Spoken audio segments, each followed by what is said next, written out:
The SU7 Ultra accelerates from 0 to 100 km per hour in 1.98 seconds. That makes it one of the fastest production vehicles on Earth. But if you are an investor or an engineer, that is the least interesting thing about this car. Here is the conflict. Xiaomi has engineered a motor that spins faster than the laws of traditional metallurgy should allow, and built a die casting system that rivals Tesla's Texas Gigafactory. Yet beneath this world-class mechanical architecture lies a terrifying vulnerability. This vehicle is fundamentally reliant on a silicon supply chain that could be cut off overnight. Today we're going to tear down the technical architecture of the SU7 Ultra. I will show you exactly how they achieved 27,200 RPM and why their entire production target of 550,000 units hinges on a fragile semiconductor bottleneck. When I analyzed the data on the V8S Supermotor, one number stood out: 27,200 RPM. Why is that hard? At those speeds, centrifugal force threatens to tear the rotor apart. The standard silicon steel used by the industry simply fractures under the kinetic load. So how did Xiaomi solve this? They didn't just tweak the mechanical design, they went straight to the raw materials.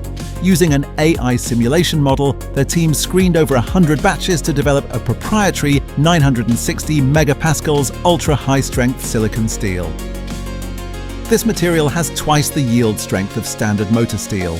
It is practically on par with the titanium alloys used in aerospace engine blades. But materials alone do not make a hypermotor. They utilized an 8-layer hairpin flat wire, winding with a 77% slot fill rate. Here is the brilliant part. They used a mismatched thickness design. The stator uses ultra-thin 0.2mm steel to reduce eddy current losses, while the rotor uses the 0.35mm ultra-high-strength steel to handle the extreme mechanical stress. Then comes the thermal bottleneck. Generating 578 horsepower from a single compact motor creates massive heat. Xiaomi deployed a bi-directional full oil cooling system with an S-shaped oil path. This increased the cooling area by 50%, dropping the peak temperature by 30 degrees Celsius. The result is a power density of 10.14 kilowatts per kilogram. That is not just a patent direction, that is validated mass production reality. But a hypermotor means nothing if the chassis cannot handle the torsional stress. This brings us to the 9,100-ton Hypercasting system. If you look at the manufacturing data from the Beijing Daxing plant, Xiaomi is stamping out an SU7 every 76 seconds. Through this massive press, they consolidated 72 separate rear floor components into one single piece of metal. Why is this so critical?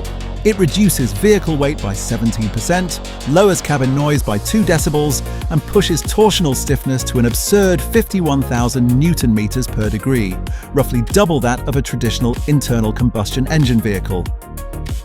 But here is where they diverge from the industry standard. When we benchmark this against Tesla's Texas Gigafactory, we see two entirely different philosophies. Tesla's Gigapress operates at a faster cycle, cranking out a Model Y every 43 seconds. But Xiaomi chose to optimize for absolute yield rate and post-crash repairability. Traditional die casting yield rates usually get stuck around 85%. Tesla used AI to push theirs to 98.5%. My research shows Xiaomi is achieving between 95 and 99% yield. How? They integrated an in-house AI visual large model called XI, taking an X-ray of every single casted rear floor in under 2 seconds. Furthermore, they engineered a 3-stage crash zone. Instead of scrapping the entire rear casting after a low-speed collision, the modular crush zones absorb the impact and can be unbolted and replaced. This directly solves the insurance nightmare that has plagued casted EVs by mastering their custom Titan alloy. Selected from over 10 million AI simulated formulas, they cut final production costs by 15%. They are squeezing every ounce of efficiency from the chassis, achieving a 72% volume utilization rate with their cell-to-body battery architecture. But while the industry obsesses over packaging, the chemical foundation of these batteries is quietly shifting. The real battery race is no longer just about tariffs. It is moving rapidly into solid-state technology. Download our free 15-page brief on BYD's solid-state strategy, including benchmarks against Toyota, CATL, and QuantumScape. For investors, our paid database goes deeper, mapping the key suppliers, listed companies, and market tickers behind the technology. Scan the QR code or visit vaultchina.net. Don't invest based on headlines. Invest in engineering realities. Now let's talk about the danger, because hardware superiority does not guarantee survival. When I dug into the supply chain matrix of the SU7 Ultra, I found a terrifying imbalance. The mechanical systems, the CTB battery from CATL and BYD, the thermal management from Sanwa and Yinlun, the magnesium alloy frames are heavily localized and highly resilient, but the brain of this machine is completely exposed. The Advanced Driver Assistance System runs on dual NVIDIA Orin X chips, delivering 508 TOPS of compute.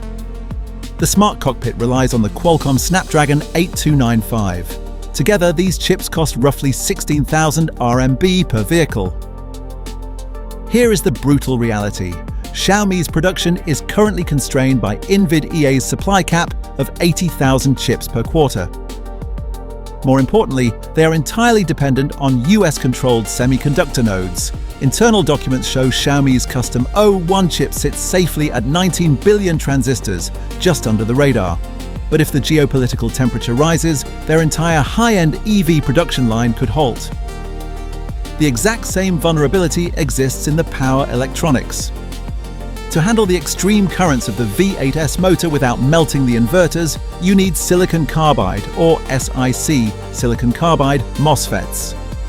Right now, Xiaomi relies heavily on Infineon and Bosch for these critical 1,200 volt and 750 volt modules.